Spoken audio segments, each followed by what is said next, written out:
Transformación genética de bacterias. La genética es una ciencia que se encarga del estudio de los caracteres hereditarios, mismos que transmiten de generación en generación, en cuya manifestación pueden intervenir agentes teratógenos. Las bacterias son microorganismos que reducen mediante fisión binaria y presentan tres formas básicas. Las bacterias pueden presentar ciertas variaciones morfológicas. La transformación genética de bacterias es un procedimiento de laboratorio por el cual se introduce material genético a una bacteria. Algunos reciben nombres como transección o transducción. Generalmente el material genético insertado es conocido como plásmidos utilizado para transformación de bacterias. Ha permitido usarlas para sintetizar productos útiles a la medicina, tanto para el diagnóstico como para la prevención y tratamientos de enfermedades. Estas posibilidades se han visto incrementadas con el desarrollo de ingeniería genética y la disponibilidad de técnicas de biología molecular. Los genes son las unidades de información que emplean los organismos para transferir un carácter a la descendencia. El gen contiene codificadas las instrucciones para sintetizar todas las proteínas de un organismo. Estas proteínas son las que finalmente darán lugar a todos los caracteres de un individuo fenotipo. Cada individuo tiene para cada carácter dos genes, uno que hereda de su padre y otro de su madre. Hay genes que son dominantes e imponen siempre la información que contienen. La genética adquiere una especial relevancia cuando estudia la transmisión de enfermedades.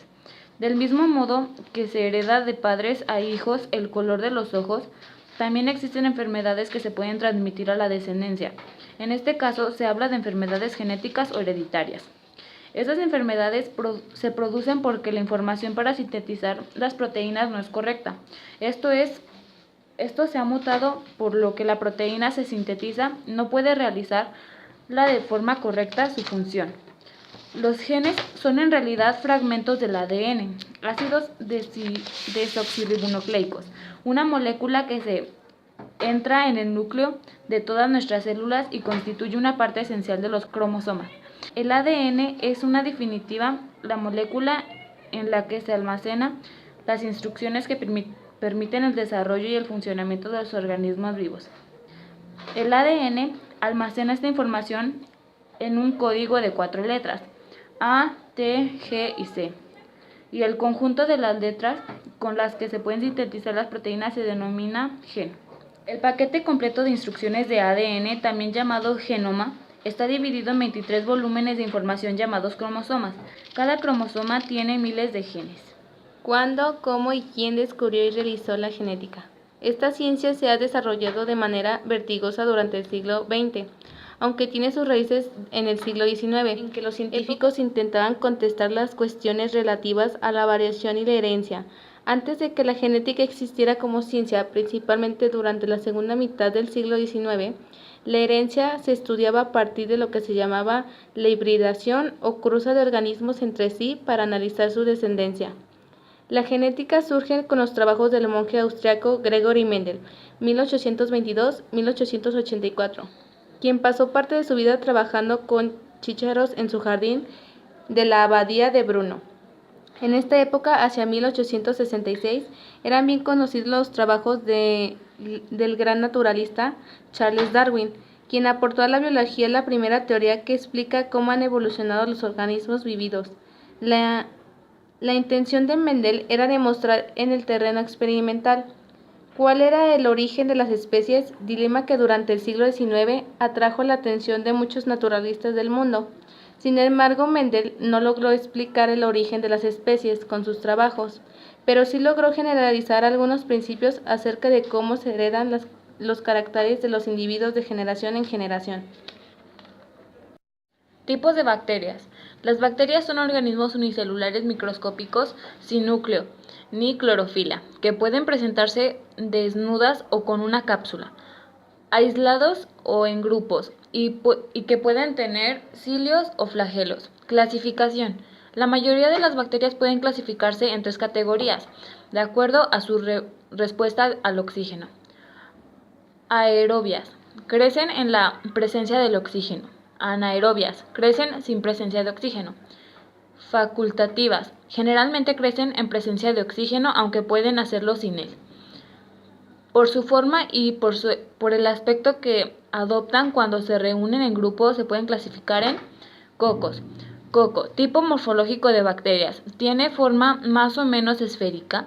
Ninguna de sus dimensiones predomina claramente sobre las otras. Algunos ocasionan enfermedades a los humanos. También es causante de enfermedades como el de la meningitis. Otros resultan inocuos o incluso beneficiosos.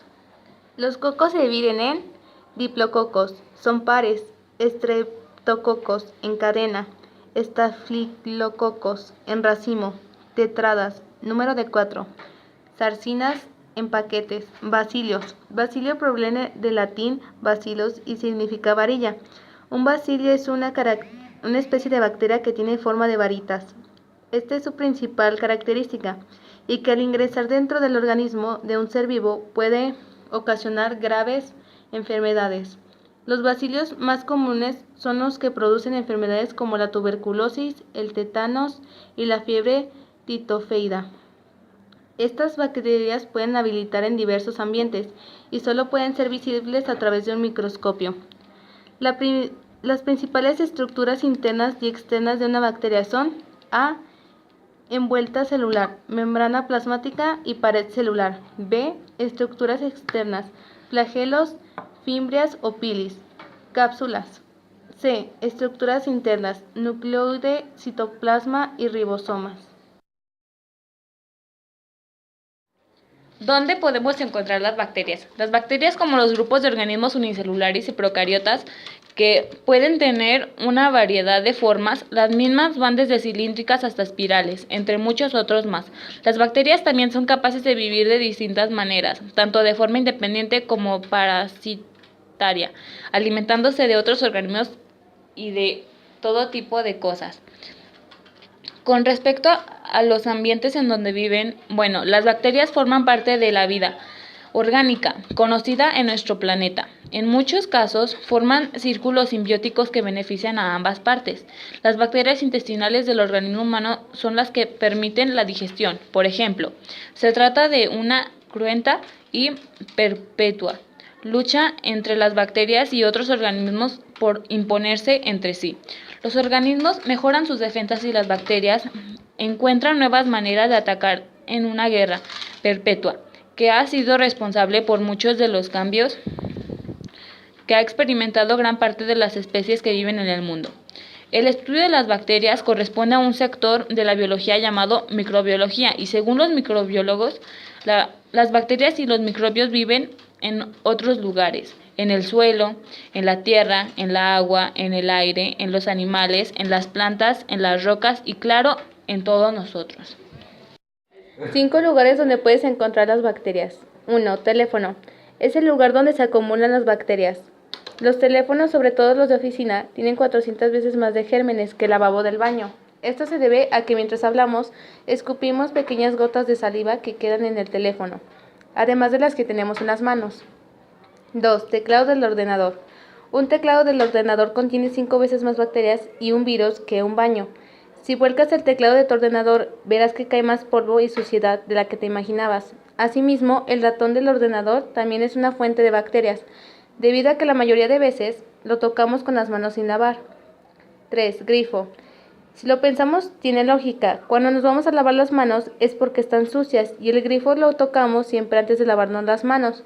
Por lo tanto, lo tocamos con las manos sucias. Lo preocupante es que después de lavarnos las manos, para cerrar el grifo, lo volvemos a tocar, sin pensar que está sucio de antes. Lo óptimo para este caso sería utilizar un grifo con sensor automático. 4. Carrito de supermercado. Decenas de personas tocan el carrito de supermercado a diario, y seguro que no todas tienen las mismas higiene que nosotros. El carrito de supermercado tiene más bacterias que el baño del supermercado. Por esto, además de lavarnos las manos después de usarlos, debemos tener cuidado de no poner en alguno de los alimentos sin empaquetar como la fruta. 5. Cepillo de dientes. Nos limpiamos los dientes, pero después del uso seguramente no limpiamos la bebida del cepillo. Por lo tanto, en el que se acumulan los gérmenes que nos llevará a la boca la próxima vez que nos cepillemos. Además, Si tenemos alguna herida en la boca, es fácil que las bacterias entren en ella fácilmente. Es recomendable no guardar el cepillo en un vaso de agua, ya que puede recoger bacterias relacionadas con la humedad. En pocas palabras, toda la información genética esencial para la vida de la bacteria está contenida en una única molécula de ADN, de doble cadena y circular, cerrado por un enlace covalente. Dicha molécula se denomina cromosoma bacteriano. Muchas bacterias poseen además ADN extracromosómico, también circular y cerrado, denominado ADN plasmídico, por estar contenidos en los plásmidos. Estos portan información genética para muchas funciones que no son esenciales para la célula en condiciones normales de crecimiento.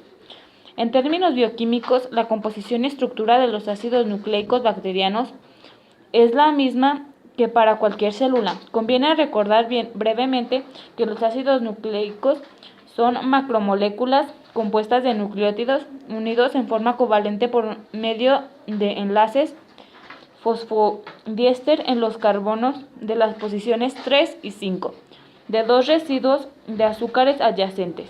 Esta estructura forma un esqueleto de azúcares y fosfatos constantes en toda la macromolécula.